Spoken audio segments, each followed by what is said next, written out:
I'm Dave, founder of Halloween Year Round, and you're good, damn, do you know how to put on a good season finale? And by you, I mean Don Mancini, the man behind, pulling the strings, not that Chucky's a marionette.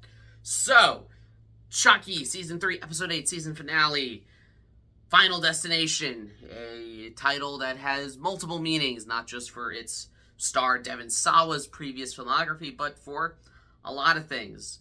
Going to talk a little bit about that episode. Going to talk about my thoughts on Season 3 as a whole, and kind of where I hope the next season and or the rest of the franchise goes. I will be getting into spoilers for the season finale, so if you haven't watched it, go watch that, then come back here. Or if you don't mind if it's spoiled, if you're one of those weirdos. Did I say weirdos? I don't insult my audience. Anyways, let's talk about Final Destination. The episode, not the movie. So we pick up right with Jake, going into the spirit realm. He's given that thing that stops his heart, makes him legally dead. They're like, you can survive like 6 minutes before it's like permanent brain damage or something like that, as long as we revive him. I really like the spirit walking stuff. I love the idea that like there's all these different, not just different versions of Chucky, where you get like every iteration of him that we've seen, from like the dolls to Brad Dourif.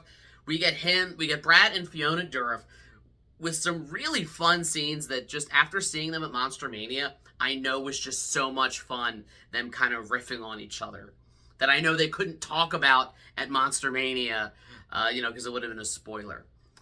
I really like the bit where Jake finally confronts his dad, and he tells him kind of everything that he had been wanting to tell him, that he couldn't because he died. I really like the concept of, like, Jake, there were major issues with his dad. He was homophobic, he was abusive, and I like that he ultimately forgives him. He doesn't condone or excuse the stuff that his dad did or the way that he parented, but he's like, I forgive you because I know, like, you're messed up too. And, like, you made terrible mistakes, but you were going through a lot too. And it's like, it's almost like he was able to, like, let go of that anger, that grudge, and see his father as a human. A very flawed human, but as a human. So, Chucky does his little trick. Meanwhile, this whole sequence in the spirit realm felt very Stephen King. Just, like, it was very, like, just the aesthetics of it were very, like, 1997 TV movie Shining, and I don't mean that as an insult, I mean that in a good way. And just the way that, like, it was all very surreal, and it felt like something Stephen King would have written. And again, like with what I said last episode, I really like how the series can kind of jump between genres, go from slasher to this kind of felt, like I said, something out of Stephen King. A little bit of Insidious, The Further thrown in there. And it was just really, really cool to see. So Chucky does a little trick. He possesses Jake. They make it out, tells him where Caroline is. They burn the White House down. At this point, the whole White House thing, I thought it was a cool setting. And I kind of wish that, I know, it's probably the wrong way to say this. I wish they had done it a little more realistically. Like, in a way that, like, the White House has been on lockdown. There's all these murders, and it's like, where's the It's just a couple of Secret Service agents, and it's like, where's the FBI? Where's the CIA? Where's the NSA? Where's the military? Where's the Joint Chiefs of Staff? Where, like, there's a whole contingency plan there that I think, at this point, they're like, yeah, we're still at the White House, and we kind of have to get out. Let's burn it down. And it's like, okay, because that wouldn't be, like, international news and all this stuff. I just think that it was a cool concept having Chucky go to the White House, and I really, really like the idea of, like, this, serial killer in the White House and, like, attracting all the other ghosts. I think there's a lot more you could have done with that, with, like, the ghosts of former presidents and all that stuff. I know we see them briefly, but, they don't do a whole lot. I just think that at this point, the series is kind of like, oh, damn, we're still at the White House. All right, we got to get them out of there because we got to move to the next thing. Meanwhile, we have Tiffany escaping from prison, going full orange as the new black riot. you know, getting guards to be on her side. I'm glad they didn't kill her. I kind of wish that she had survived in a way that felt a little less plot armory, but I'm glad they didn't kill her, and I'm glad she finally reunited with Chucky. I think that they play so well off of each other, and in the previous episode where she was on the phone with him, I dug that scene just because Jennifer Tilly and Brad Dourif just have such an amazing chemistry, even when it's just their voices. So to kind of have them back together again was just really heartwarming to see. Poor Nika. Nika has been through... Andy had been traumatized by Chucky his entire life, but Nika has suffered worse. I mean, she couldn't walk her entire life because of him. And I want Nika to finally get the justice she deserves. That being said, the whole kind of first half of this episode is, spirit walking and getting out of the White House. The second half kind of is setting us up for where we're going.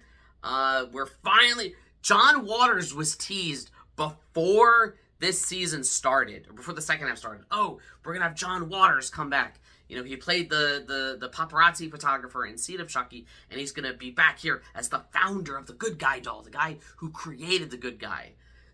I love John Waters, but it's like they did all this hype, and we had to wait to the last act of the last episode to see him.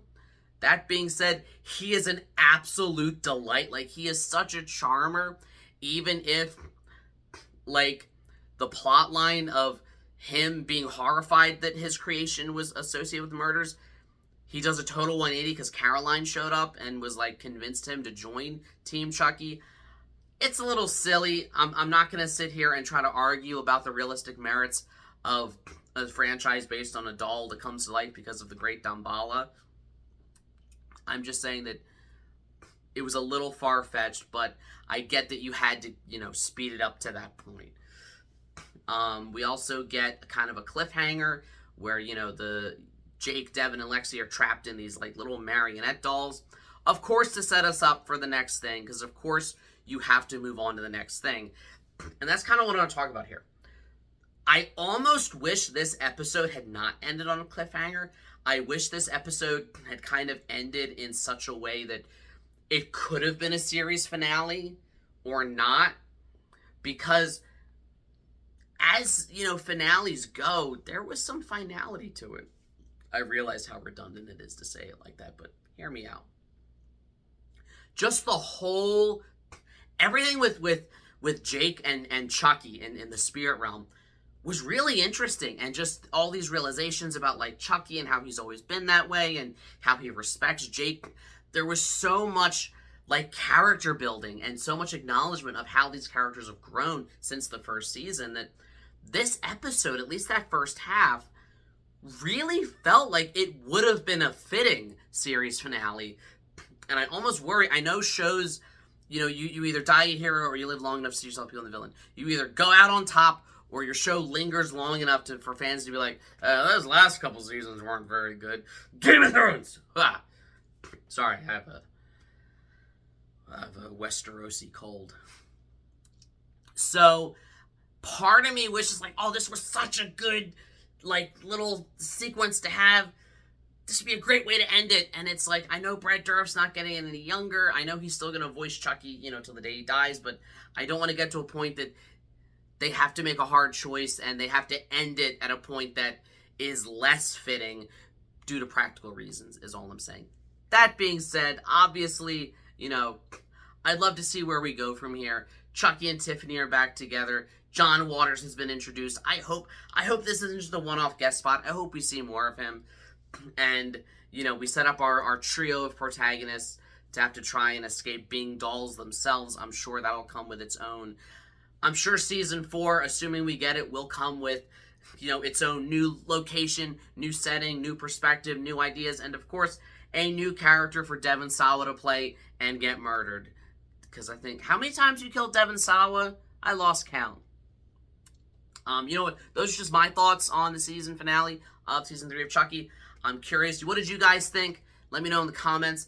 Like, share, subscribe, all the YouTube stuff. If you don't, you may end up getting sent to the spirit realm by this guy right here.